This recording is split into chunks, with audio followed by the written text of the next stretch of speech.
ಸೊಪ್ಪಿನ ಸಾಂಬಾರು ಮಾಡೋದಕ್ಕೆ ಫಸ್ಟು ಒಂದು 5 ಲೀಟರ್ಸ್ ಕುಕ್ಕರ್ ತೊಗೋಬೇಕು. 5 ಲೀಟರ್ಸ್ ಮೀನ್ಸ್ ಒಂದು 4 ಮೆಂಬರ್ಸಿಗೆ ಆಗೋಷ್ಟು ಸಾಂಬಾರು. ಮೊದಲಿಗೆ ನಾವು ಫಸ್ಟು ಒಂದು ಗ್ಲಾಸಷ್ಟು ತೊಗರಿಬೇಳೆ ತೊಗೋಬೇಕು. ತೊಗರಿಬೇಳೆ ಆದಮೇಲೆ ಸ್ವಲ್ಪ ಕಡಲೆಬೇಳೆಯನ್ನು ಸ್ವಲ್ಪ ಹಾಕೋಬೇಕಷ್ಟೇ. ನೀವು ಅವರೆಬೇಳೆ ಇದ್ದರೆ ಅವರೆಬೇಳೆನ ಸಮೇತ ಹಾಕೋಬೋದು.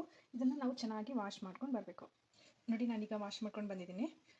ನಾವು ಇದಕ್ಕೆ ಫಸ್ಟು ಮೊದಲನೇದಾಗಿ ಹಸಿಮೆಣ್ಸಿನ್ಕಾಯಿ ಹಾಕೋಬೇಕು. ಹಸಿಮೆಣ್ಸಿನ್ಕಾಯಿ ಒಂದು 4ರಿಂದ 5, ಓಕೆನಾ, 4ರಿಂದ 5. ನಂತರ ಬೆಳ್ಳುಳ್ಳಿಯನ್ನು 4ರಿಂದ 5. ನೆಕ್ಸ್ಟು ಈರುಳ್ಳಿ ಹಾಕೋಬೇಕು. ಈರುಳ್ಳಿ ಒಂದು ದೊಡ್ಡ ಗಡ್ಡೆ ಅಲ್ಲಿ 3.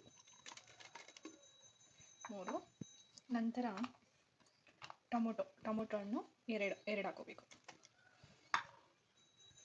ನೆಕ್ಸ್ಟ್ ನಾವು ಈ ಸೊಪ್ಪಿನ ಸಾಂಬಾರಿಗೆ ಯಾವ್ಯಾವ ಸೊಪ್ಪು ತೊಗೊಂಡಿದ್ದೀವಿ ಅಂದರೆ ಪಾಲಕ್ ಸೊಪ್ಪು, ಮೆಂತ್ಯ ಸೊಪ್ಪು, ನೆಕ್ಸ್ಟ್ ಸಬಾಕ್ಸಿ ಮೆಂತ್ಯ ಮತ್ತು ಪಾಲಕ್. ಸಬಾಕ್ಸಿ 1 ಹಾಕೋಬೋದು, 1 ಮೆಂತ್ಯ ಹಾಕೋಬೋದು.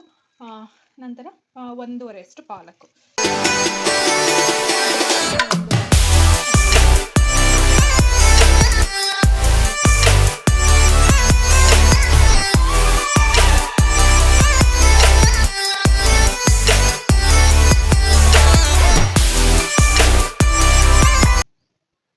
ನಂತರ ಸ್ವಲ್ಪ ಅರಿಶಿನ ಹಾಕ್ಕೊಂಡು ನಿಮಗೆ ಎಷ್ಟು ಸೊಪ್ಪು ಮುಳುಗೋಷ್ಟು ನೀರು ಹಾಕೋಬೇಕು. ನೀರು ತಗೋಬೇಕು. ನಂತರ ನಾವು ಲಿಡ್ ಮುಚ್ಕೊಂಡು ಒಂದು 2 ವಿಜಿಲ್ ಅಷ್ಟು ಕೂಗಿಸ್ಕೋಬೇಕು. ನೋಡಿ, 2 ವಿಜಿಲ್ ಕೂಗಿಸ್ಕೊಂಡಾಗ ಈ ಥರ ಬೆಂದಿದೆ.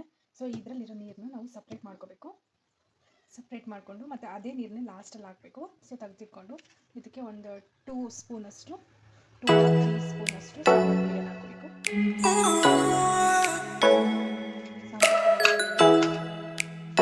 ಸಾಂಬಾರು ಪುಡಿ ಹಾಕಿದ್ಮೇಲೆ ಸ್ವಲ್ಪ ಖಾರ ನೋಡಿ ಖಾರದ ಪುಡಿಯನ್ನು 1 ಸ್ಪೂನ್ ಹಾಕೋಬೇಕು. ಯಾಕಂದರೆ ಹಸಿಮೆಣ್ಸಿನ್ಕಾಯಿ ಹಾಕಿರ್ತೀವಲ್ಲ, ಸೊ 1 ಸ್ಪೂನಷ್ಟು ನಾವು ಖಾರದ ಪುಡಿ ಹಾಕೋಬೇಕು. ಖಾರದ ಪುಡಿ ಹಾಕಿದ್ಮೇಲೆ ಈ ಒಂದು ಸೌಟಿಂದನೇ ಚೆನ್ನಾಗಿ ಸ್ಮ್ಯಾಶ್ ಮಾಡ್ಕೋಬೇಕು. ನೋಡಿ, ಎಲ್ಲ ಚೆನ್ನಾಗಿ ಸಾಂಬಾರು ಪುಡಿ ಎಲ್ಲ ಚೆನ್ನಾಗಿ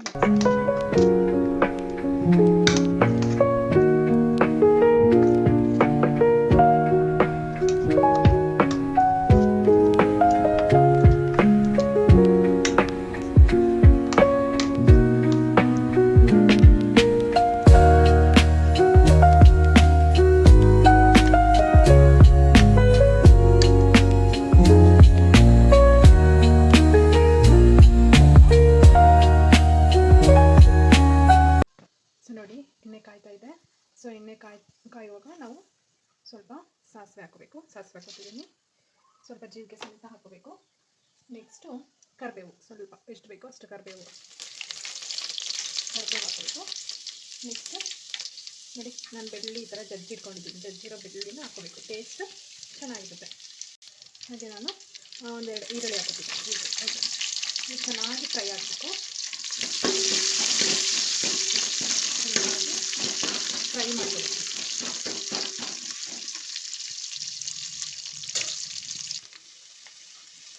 ನೋಡಿ, ಚೆನ್ನಾಗಿ ಫ್ರೈ ಆಗಬೇಕು.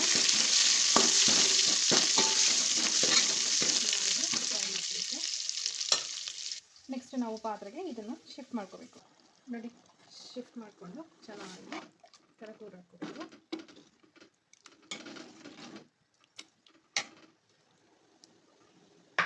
ನಾವು ಆವಾಗಲೇ ಬೇಯಿಸಿರೋ ನೀರನ್ನ ನಾವು ಸಪ್ರೇಟ್ ಮಾಡ್ಕೊಂಡಲ್ಲ, ನಿಮಗೆ ಎಷ್ಟು ಬೇಕೋ ಅಷ್ಟು ಕನ್ಸಿಸ್ಟೆನ್ಸಿ ನೋಡಿ ಅದೇ ನೀರನ್ನ ಹಾಕೋಬೇಕು. ಅದೇ ನೀರು ಹಾಕೊಂಡು ಚೆನ್ನಾಗಿ ಮಿಕ್ಸ್ ಮಾಡ್ಕೋಬೇಕು.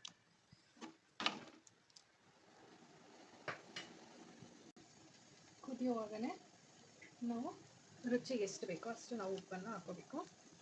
ನಾನು ಒಂದು 1.5 ಸ್ಪೂನಷ್ಟು ಹಾಕೋತಿದ್ದೀನಿ. ನೋಡಿ, ಹಾಕೊಂಡು ಮತ್ತು ಚೆನ್ನಾಗಿ ಮಿಕ್ಸ್ ಮಾಡ್ಕೋಬೇಕು. ನೋಡಿ, ಚೆನ್ನಾಗಿ ಮಿಕ್ಸ್ ಮಾಡಬೇಕು.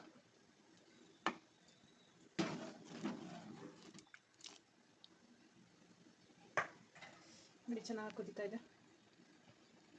ನೋಡಿ, ಚೆನ್ನಾಗಿ ಕುದೀತಾ ಇದೆ. ಸೊ ಇದಿಷ್ಟು ಕುದ್ದಾದ್ಮೇಲೆ ಒಂದು 5 to 10 ಮಿನಿಟ್ಸ್ or 15 ಮಿನಿಟ್ಸ್ ಅಷ್ಟು ಚೆನ್ನಾಗಿ ಕುದಿಸಿದ್ರೆ ಸೊಪ್ಪಿನ ಸಾಂಬಾರು ರೆಡಿ ಆಗುತ್ತೆ.